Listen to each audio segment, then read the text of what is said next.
Thanks Aditya ji. वक्त कम है और पिछले कई सालों की समस्याएं हैं जिनको मुझे 10 मिनट में ही रखना है।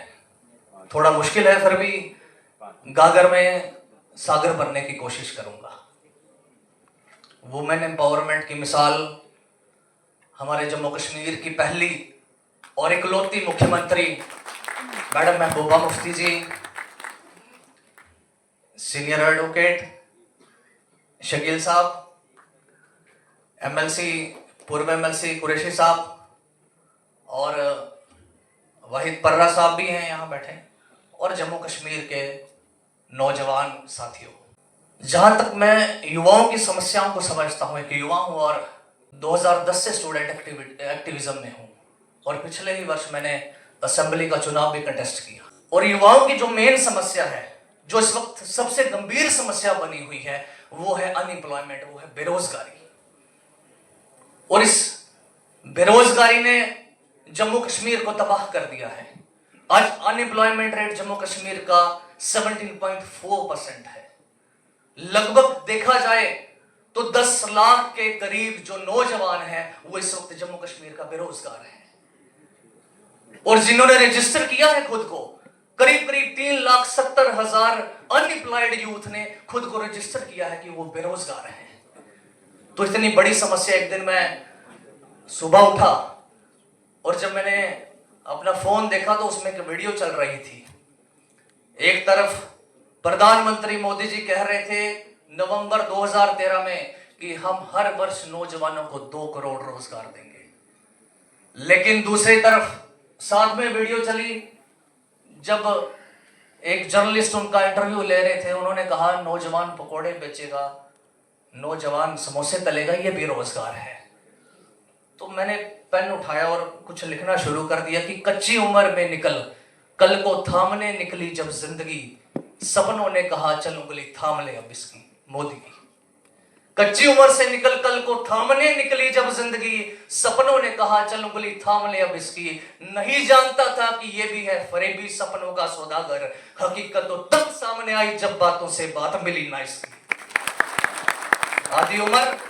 आधी उम्र का पड़ाव उस दिन गुजर चुका था, पूंजी वादियों में वो कमल मुझे मुरझाया सा दिखा था।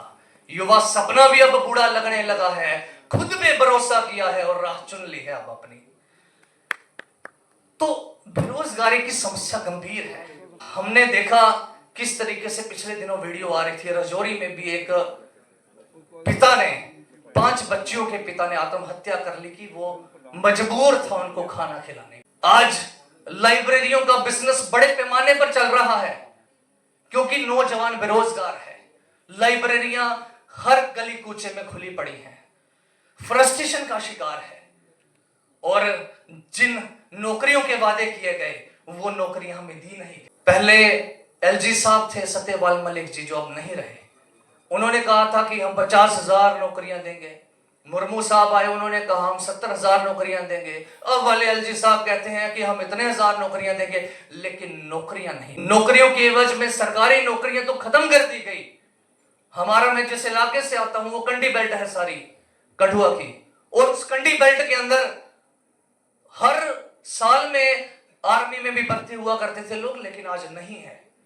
4 साल के अग्निवीर कर दिए गए हैं और वो भी नहीं होती है। और दूसरी तरफ झांसा दिया गया कि इंडस्ट्रीज आएंगी।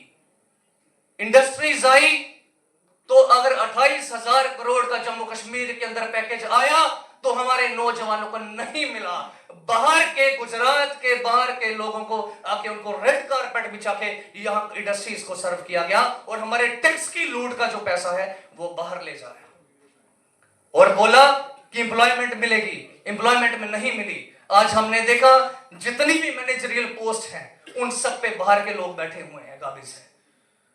2013 का कैबिनेट डिसीजन था कि 90% जो रोजगार है वो हम अपने लोकल लोगों को देंगे, लेकिन कहीं नहीं है। आज हमारे लोकल नौजवान ग्रेजुएट मास्टर्स करके आज मजबूर है वहां लेबर का काम करने को, और 12 घंटे का मात्र 12,000 मिलता है।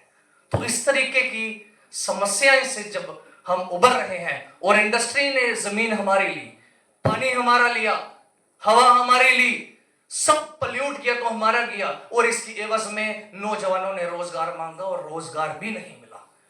तो ये बड़ी समस्या है।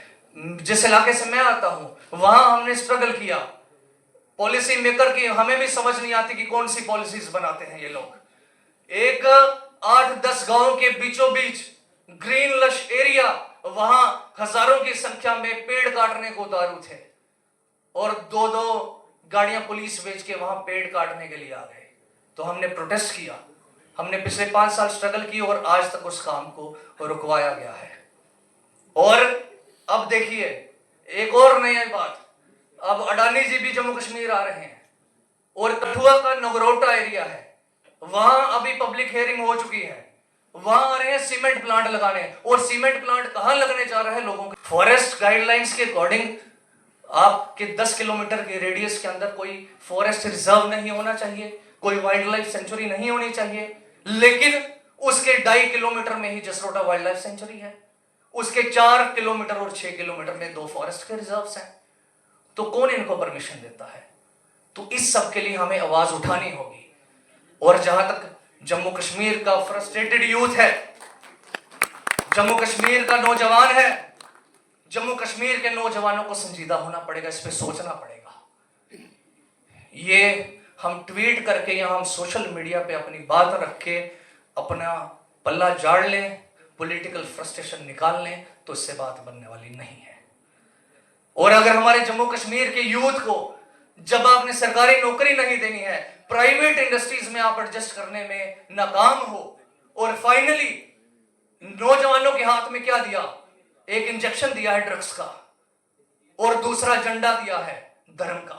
आज नौजवान उस मां से पूछिए जिसका बेटा उसके सामने इंजेक्शन लगा के दम तोड़ रहा है, उस बहन से पूछिए जिसका भाई उसके सामने दम तोड़ रहा है आज। तो इसका वे आउट क्या है? इसका इलाज कौन करेगा?